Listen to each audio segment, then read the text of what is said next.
C'est l'heure du journal à la une ce soir. En République démocratique du Congo, la session parlementaire de mars s'est ouverte sans lundi sous les signes du dialogue politique. À cette occasion, le président du Sénat, Jean-Michel Sama-Lukonde, a réaffirmé la disponibilité de la Chambre haute à contribuer à toute initiative de dialogue tout en insistant sur le strict respect du cadre constitutionnel. Suivez son intervention. Sur le plan politique, le Sénat accorde une attention particulière à l'appel au dialogue entre les Congolais, dans le format annoncé par son Excellence Monsieur le Président de la République. Nous réaffirmons notre disponibilité à contribuer à cette initiative dans le strict respect du cadre institutionnel et dans l'intérêt supérieur de la nation. Face aux agressions et aux tentatives de déstabilisation de notre pays, dont notre pays est victime, le dialogue doit demeurer un instrument de consolidation de la paix, de renforcement de l'autorité de l'État et de préservation. Sur le plan diplomatique, À cette occasion, la pression monte contre le deuxième vice-président de la Chambre haute.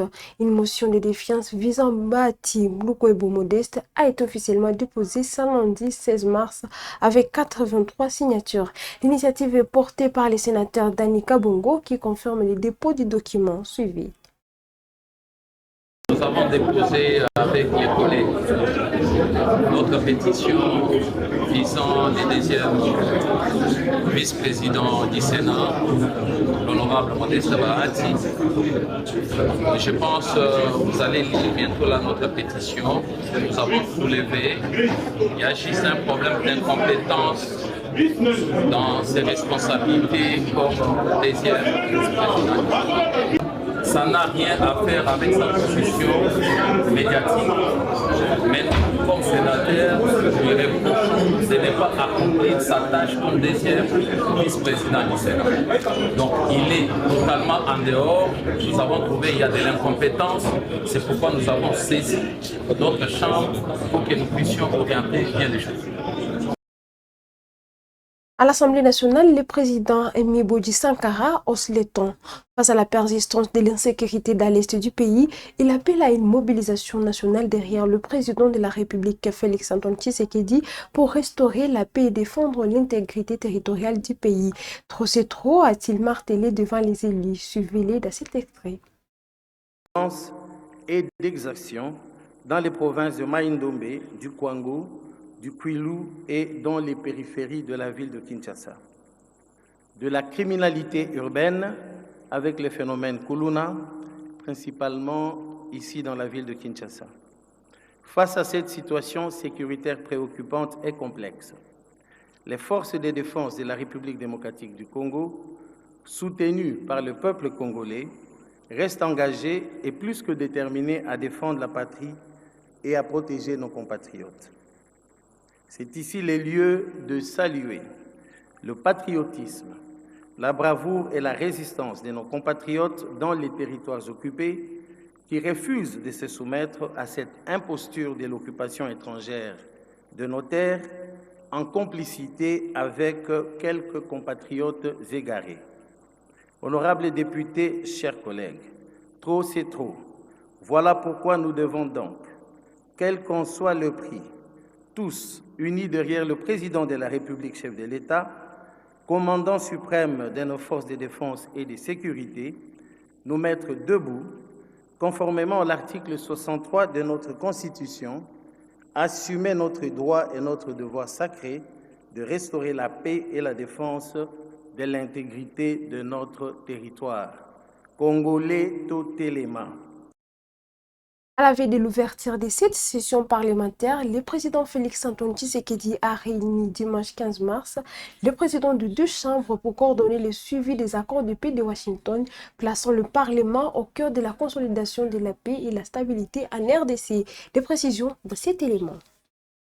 À la veille de l'ouverture de la session parlementaire de mars 2026, le président de la République, Félix-Antoine Tshisekedi, a reçu le président de deux chambres du Parlement pour faire les points sur le suivi des accords de paix de Washington. Au cours de cette rencontre, le chef de l'État s'est entretenu avec Aimé Bodji Sankara et Jean-Michel Samalou Kondé, respectivement à la tête de l'Assemblée nationale et du Sénat. Les discussions ont essentiellement porté sur l'implication du Parlement dans la mise en œuvre des engagements issus des accords de paix conclu à Washington, un dossier qui s'annonce central au cours de la session parlementaire qui s'ouvre ce lundi 16 mars. Les deux responsables institutionnels ont ici présenté au chef de l'État l'état d'avancement des démarches engagées au sein de deux chambres afin d'accompagner et de soutenir des initiatives visant à consolider la paix et la stabilité dans les pays. Cette rencontre traduit la volonté des institutions de la République de coordonner leurs actions autour de la mise en œuvre des engagements diplomatiques et politiques pris par la RDC sur la scène internationale.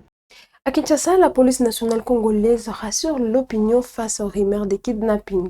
À l'issue d'une séance de travail présidée par le vice-premier ministre en charge de l'Intérieur, Jacques Chabani, le porte-parole de la PNC, le commissaire divisionnaire adjoint Julien Mavungu, affirme que tous les cas signalés et documentés se sont révélés être de fausses alertes qualifiées de mascarades. Suivez-les. Coutumière a réuni autour de lui ce soir tous les responsables qui sont chargés de la gestion sécuritaire de la ville de Kinshasa pour procéder à une évaluation de cette situation sécuritaire qui prévaut dans la ville de Kinshasa. Il s'est agi notamment des visites domiciliaires, des rapes, des braquages en premier point, et en second point, il s'est agi des cas des embouteillages. De manière générale, l'autorité en charge de la sécurité du territoire a sensibilisé tous les responsables de la police nationale congolaise, des forces armées et l'autorité politico-administrative de la ville de Kinshasa de mettre tout en œuvre pour normaliser la situation sécuritaire dans la ville de Kinshasa. Il s'est agi aussi du cas des kidnappings, des enlèvements. Il a été relevé le fait que tous les cas qui ont été documentés se sont avérés de fausses alertes, des mascarades. Car il est inconcevable qu'un citoyen congolais qui a perdu un membre de famille et qui se présentait auprès des services de la police pour porter plainte, pour signaler la disparition d'un membre de famille, puisse aussitôt ne plus contacter les services de la police. Ce qui laisse présager qu'il y a suspicion de mascarade, suspicion de fausse alerte. La police et les services de sécurité qui ont en charge la gestion de la sécurité dans la ville de Kinshasa tiennent à rassurer la population de Kinshasa que les services de défense et de sécurité sont à pied d'œuvre pour que la situation puisse revenir à la normale. En mission de travail en France, la ministre déléguée chargée de la politique de la ville, Angèle Bangasayungo, a multiplié du 13 au 14 mars des rencontres institutionnelles à Villiers-le-Bel, à l'Assemblée nationale française et à la mairie du Le Port-Marly. Une mission axée sur le partage d'expériences en matière de gestion urbaine. Reportage. La ministre déléguée, Madame Angèle Bangasayoko, ministre de l'Urbanisme et de l'Habitat, a été reçue à l'Assemblée nationale française au 126 rue de l'Université à Paris en France. Cette rencontre officielle, organisée par le groupe d'amitié France-République démocratique du Congo, a réuni plusieurs acteurs et intervenants dans le domaine de l'urbanisme et aménagement urbain, la politique territoriale et la politique de la ville. Cette rencontre a permis d'engager en premier échange technique sur le perspective de coopération entre la France et la République démocratique du Congo dans la perspective de l'organisation d'une conférence internationale dédiée à ces enjeux. Lors de la commission de la diaspora, elle a lancé un message au gouvernement central sur la stabilité des décideurs. En entrée de jeu, la journée a débuté avec une visite du quartier général de campagne du président du groupe d'amitié France-RDC, M. Carlos Bilongo, pressenti maire de Villiers-le-Bel dans le Val d'Oise. Pour ce moment, Madame Angèle est descendue sur le terrain dans son QG pour lui prêter main forte pendant ce moment où le fils du pays a besoin du soutien de ses frères congolais pour battre à mieux cette campagne municipale qui sera le 15 et le 28 mars 2026. Les deux ont échangé sur la politique de la ville, les différents problèmes rencontrés par le ministère pour la gestion et l'urbanisme de la RDC. Le député Carlos Bilongo a aussi parlé de l'apport de sa future municipalité pour le Congo, sa terre natale. Une stèle sera érigée à Ville-le-Bel pour la commémoration des victimes du Génocoste.